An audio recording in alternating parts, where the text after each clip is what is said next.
Musicians know as well as anybody else what's going on out in the heartland because we go up and down the highway all the time and we talk to people. I saw farmers around me going out of business because they couldn't pay their bills. And I didn't realize it was getting worse until I was talking to some of my farmer and rancher buddies in Texas, and they said it's really worse up in the Midwest.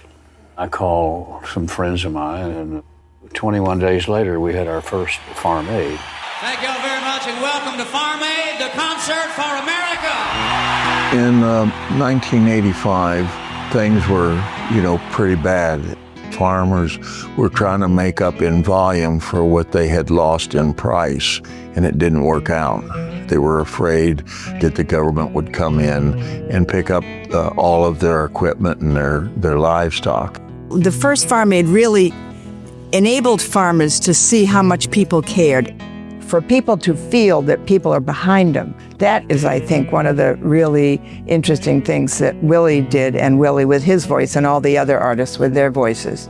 Farm Aid gives you a platform to speak out, to talk about the issues, to highlight the issues, and to connect with other people across the country. We struggled because we were in a vacuum, and the critical role that Farm Aid played was to help us. The fact that there was a Farm Aid just gave everybody hope. And it was a vindication for the farmers. And gave us an opportunity on the national stage to talk about farm and rural issues impacting rural communities, so that you can organize with your neighbors and your family and your friends and coworkers, organize for justice. But it was part of a strategy. We put everything we did into a context of the movement. That's where the power came. But it also was the hope.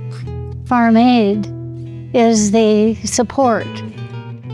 Small groups, little groups, tiny groups with grassroots that reach the farmers and that the farmers trust.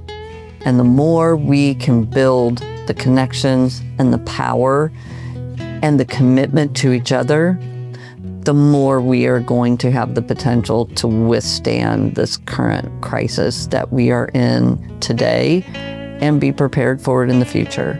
Farmers can't do it themselves. So it's up to farmers to organize and to really push for the sorts of farming that are good for the planet and good for food and good for consumers and good for the land. But it's also the job of the rest of society and of government to make that easier, not harder. Farm Aid for 40 years has lived up to helping farmers